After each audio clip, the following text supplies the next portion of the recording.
अस्सलाम वालेकुम, मैं हूं डॉक्टर मातुरीदी और आप देख रहे हैं डॉक्टर मातुरीदी चैनल। बात खुश हुआ है कि हमने पिछली वीडियो के अंदर हुज़ूर अलैहिस्सलातु वस्सलाम के अज़ीम तरीन इंसान होने के ऊपर गुफ्तगू की और इसी के ऊपर एक ईसाई ने एतराज़ किया कि आप हुज़ूर अलैहिस्सलातु वस्सलाम को दुनिया का अज़ीम तरीन इंसान कैसे करार दे सकते हैं, जबकि Jesus peace be upon him उनके पैरोकार दुनिया में सबसे ज़्यादा हैं। तो चूँकि उनके पैरोकार दुनिया में सबसे ज़्यादा हैं, तो आपको ये तस्लीम करना ज़रूरी है कि जीसस यानी हज़रत ईसा दुनिया के अज़ीम तरीन इंसान हैं। तो इस एतराज़ के ऊपर मैंने सोचा क्यों ना एक वीडियो बना ली जाए। आखिर आप अलैहिस्सलाम और हज़रत ईसा अलैहिस्सलाम को अगर हम एक दूसरे को मद्दे मुक़ाबिल रखें, तक़ाबुल करें, तो किसके औसाफ़ दूसरे के औसाफ़ पे गालिब आते हैं। अब मैं एक मुसलमान होने के एतबार से तमाम तर अंबिया इकराम अलैहिस्सलाम का एहतराम करता हूँ। मेरा यहाँ पे मकसद उनकी तहक़ीर नहीं है, माज़अल्लाह नऊज़ुबिल्लाह। मेरे कहने का मकसद ये है कि आप अलैहिस्सलाम चूँकि पूरी दुनिया के लिए आखिरी नबी बन के आए, पूरी कायनात के लिए रहमतुल लिल आलमीन बन के आए, तो इस मुकदमे को वाज़ेह किया जाए कि आप अलैहिस्सलाम तमाम तर अंबिया किराम अलैहिस्सलाम पे फ़ज़ीलत रखते हैं। तो सबसे पहली बात ये है कि हमने पिछली वीडियो के अंदर शायद के ऊपर गुफ्तगू की थी कि किस तरीके से एच माइकल हार्ट अपनी किताब दी 100 के अंदर इस चीज़ के ऊपर गुफ्तगू करता है कि 6 शराइत जिस शख्स के अंदर होंगे वो दुनिया का अज़ीम तरीन इंसान में शुमार होगा। उनमें से सबसे पहली शर्त ये थी कि वो शख्सियत हकीकत में वजूद रखता हो, वो शख्सियत नामवर हो, वो शख्सियत लोगों के अज़हान पर असरअंदाज हुआ हो, ना सिर्फ एक नस्ल तक बल्कि कई नस्लों तक असरअंदाज हुआ हो, और उसकी दावत, उसका असरअंदाज, उसका मुअस्सर होना आलमी सतह के ऊपर हो। और जो आखिरी शर्त थी वो ये थी कि वो अकेले ही ऐसे कारनामे सर अंजाम देने में कामयाब रहा हो कि जो उसके अलावा कोई और नहीं दे सकता था। तो अब इन तमाम तर शराइत को मद्देनज़र रखते हुए शख्सियत दर्जा ओला जो फ़ाइज़ है वो है हुज़ूर अलैहिस्सलातु वस्सलाम। अब यहाँ पे हम हज़रत ईसा अलैहिस्सलाम और हुज़ूर अलैहिस्सलातु वस्सलाम की ज़िंदगी को एक दूसरे के मुकाबले में रखते हैं, और जब हम हज़रत ईसा अलैहिस्सलाम की ज़िंदगी के ऊपर गुफ्तगू करते हैं, उनके दीन मसीह के ऊपर गुफ्तगू करते हैं, तो आप यहाँ पे एक पॉइंट देखेंगे कि हज़रत ईसा अलैहिस्सलाम की तालीमात को फैलाने में सिर्फ आपका किरदार नहीं था, बल्कि आपके बाद सेंट पॉल जो कि ईसाइयों कैथोलिक फ़िरके का सबसे बड़ा इमाम माना जाता है, उसका बहुत बड़ा किरदार था। हज़रत ईसा अलैहिस्सलाम अभी अपनी मुकम्मल ज़िंदगी गुजार नहीं सके थे, जिसके ऊपर मुसलमान क्रिश्चियन दोनों का इत्तफ़ाक़ है कि आप पूरी ज़िंदगी गुजार नहीं सके। मुसलमान कहते हैं आप आसमान में उठा लिए गए थे, जबकि यहाँ पे क्रिश्चियन ये कहते हैं कि आप अलैहिस्सलाम जो थे उनको सूली चढ़ा दिया गया था। और हम लोग ये भी तस्लीम करते हैं, मुसलमान कैथोलिक क्रिश्चियन और प्रोटेस्टेंट क्रिश्चियन ये भी तस्लीम करते हैं कि सेंट पॉल वो शख्स था कि जिसने ईसाइयत की तरवीज व इशाअत में अपना काम सरअंजाम दिया, और उसने ईसाइयत को वो चेहरा दिया कि जिस चेहरे के ज़रिए आज वो पूरी दुनिया में मुतारिफ़ करवाई जाती है। तो ये ईसाइयत हज़रत ईसा अलैहिस्सलाम की वो ईसाइयत तालीमात नहीं थी, या वो दीन हनीफ की तालीमात नहीं थी, ये सेंट पॉल की तालीमात है। इस एतबार से ईसाइयत का वजूद एक शख्स की गिर्द नहीं घूमता, बल्कि दो अशख़ास के गिर्द घूमता है।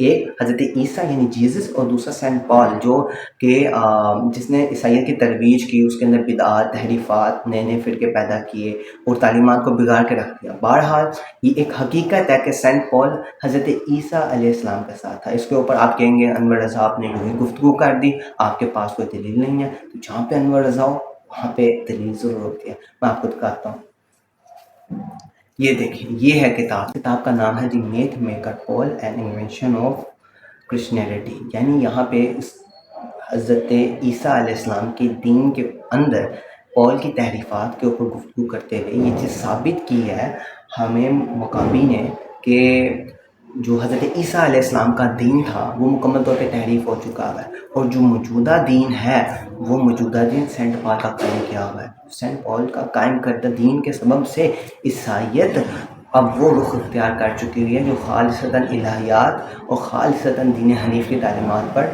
नहीं थी। ये एक किताब का मैं हवाला दे रहा हूँ, हाइम मुकाबी की, आप इसका मुताला कर सकते हैं। ये दी 100 जो पिछली मरतबा हम लोग लेकर आए थे, इसके अंदर ये सवाल किया गया था, मैं शायद वो पहलू छोड़ गया था बयान करते हुए, तो अब मैं उस पहलू को ज़्यादा वाज़ेह तौर पे आपके सामने रखना चाहूँगा। यहाँ पर एक चीज़ को मद्देनज़र रखिए कि यहाँ पर भी ये सवाल किया गया, और मैं आपको यहाँ पे नीचे मेंशन कर दूँगा कि जो उसने कहा। कहते हैं कि तकरीबन तमाम अज़ीम मज़ाहिब के बानियों का तज़किरा इस किताब में मौजूद है। اس وقت مسلمانوں کے مقابلے میں عیسائی عددی لحاظ سے دگنے ہیں، یعنی عیسائیت اپنے عدد کے اعتبار سے دگنے ہیں، اور اس لیے یہ بات سب کے لیے باعث حیرت ہے کہ حضرت محمد صلی اللہ علیہ وآلہ وسلم کو حضرت عیسیٰ مسیح سے بلند کیوں کیا گیا، ان کو بلند مرتبہ کیوں دیا گیا۔ تو اس کی دو اہم ترین وجوہات ہیں۔ یہاں پر یہ لکھ رہے ہیں کہ آپ کا اعتراض بالکل بجا ہے، آپ کو یہ حق ہے اعتراض کرنے کا، مگر ہم آپ کو اس کے دو جواب دیں گے۔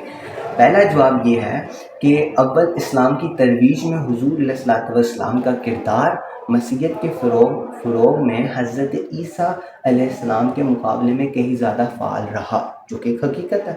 اگرچہ مسیحیت کے اہم اور مرکزی اخلاقی عقائد کی تشکیل سازی میں یسوع کا کردار اہم رہا، جبکہ سینٹ پال نے ہی حقیقی معنوں میں عیسائی تعلیمات کے پھیلاؤ میں اہم کردار ادا کیا۔ یہ ایک بہت بڑی حقیقت ہے، ٹھیک ہے۔ اور اس کے بعد لکھتے ہیں اسی نے مسیحیت کو ماننے والوں کی تعداد میں اضافہ کیا اور دینی عہد نامے جدید کے ایک بڑے حصے کا لکھاری بھی ہے، جبکہ اس کے برعکس حضرت محمد صلی اللہ علیہ وآلہ وسلم نے نہ صرف اسلام کے پھیلاؤ میں براہ راست فعال تھے، بلکہ انہوں نے اسلام کی بنیادی اخلاقی ضوابط کا بھی مظاہرہ کر کے دکھایا۔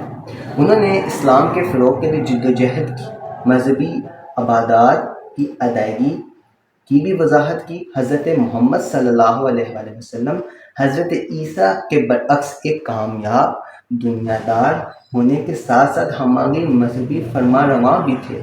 اس امر میں کوئی دو رائے نہیں کہ عرب فتوحات کے پیچھے طاقت کا اصل محرک وہی ہیں، یعنی حضور علیہ الصلوۃ والسلام۔ اسی نقطۂ نظر سے پورے تاریخی عالم میں سب سے زیادہ اثر پذیری رکھنے والے رہنما ثابت ہوتے ہیں، یعنی آپ علیہ الصلوۃ والسلام پوری دنیا سے عظیم شخصیت اس اعتبار سے ہے کہ آپ نے وہ دنیاوی اور مذہبی طور پہ وہ طاقت دکھائی، وہ ہمت دکھائی، وہ جدوجہد کی جو کوئی اور نہیں کر سکتا تھا۔ یہ آپ علیہ الصلوۃ والسلام کا خاصہ تھا۔ اور اگر ہم ابھی یہ عیسائیوں کے اعتراض کو سامنے رکھیں تو میں آپ کو ذرا دور نہیں لے کے جاتا۔ آپ ہی کے ایک محقق جو فرانسیسی محقق ہے، آج کے زمانے میں فرانس کو ایک سند تسلیم کیا جاتا ہے، تو فرانسیسی مؤرخ اور محقق اور ریسرچر جو ہیں جن کا نام مورس بکائل ہے، انہوں نے اپنی کتاب بائبل قرآن اینڈ سائنس کے اندر پہلے حصے کے اندر جب وہ عیسائیت کا تعارف بیان کر رہے ہوتے ہیں، وہ یہ کہتے ہیں کہ یہ عیسائیت وہ عیسائیت نہیں رہی جو کہ حضرت عیسیٰ کی تعلیمات تھی، یہ سینٹ پال کی تعلیمات ہے۔ تو اس لیے عیسائیت کو دوسرے کیٹیگری کے اعتبار سے بیان کیا گیا اور اسلام کو ایک الگ تناظر کے اندر بیان کیا گیا۔ تو اس اعتبار سے چونکہ حضرت عیسیٰ علیہ السلام اپنی زندگی میں وہ اس طریقے سے کام نہ کر سکے جس طریقے سے حضور علیہ الصلوۃ والسلام نے کیا، اس لیے حضرت عیسیٰ پوری دنیا میں سب سے زیادہ پیروکار رکھنے والے شخصیت تو ہے، مگر آپ علیہ الصلوۃ والسلام دنیا کے کامیاب ترین اشخاص میں سے ایک ہے۔ اور یہ دور نہیں ہے کہ جب پوری دنیا میں مسلمان غالب آ جائیں گے انشاءاللہ عز و جل۔ تو کہنے کا مقصد یہ ہے کہ جو عیسائی اعتراض کر رہے ہیں وہ اپنے بنیاد پہ غلط ہے۔ یہ خود غیر مسلم تسلیم کرتے ہیں کہ عیسائی حضرت عیسیٰ علیہ السلام سے ہٹ کر سینٹ پال کی تعلیمات کی طرف چڑھ گئے، اور عیسائیت کے کردار میں ایک شخص کا ہاتھ نہیں تھا۔ حضرت عیسیٰ علیہ السلام کا صرف کردار نہیں تھا، سینٹ پال کا کردار بھی تھا، جبکہ اسلام میں صرف اور صرف حضور علیہ الصلوۃ والسلام کا کردار تھا۔ اس لیے ہم مذہبی رہنماؤں پر فوقیت دیتے ہیں کہ آپ نے مذہبی اور دنیاوی اعتبار سے ایک اہم کردار ادا کیا۔ یہ حضور علیہ الصلوۃ والسلام کی اعلیٰ کردار ہونے کی علامت ہے۔ یہ تھا عیسائی کے اعتراض کا جواب، اور انشاءاللہ اگلی ویڈیو ایک نئی ویڈیو کے ساتھ حاضر ہوں۔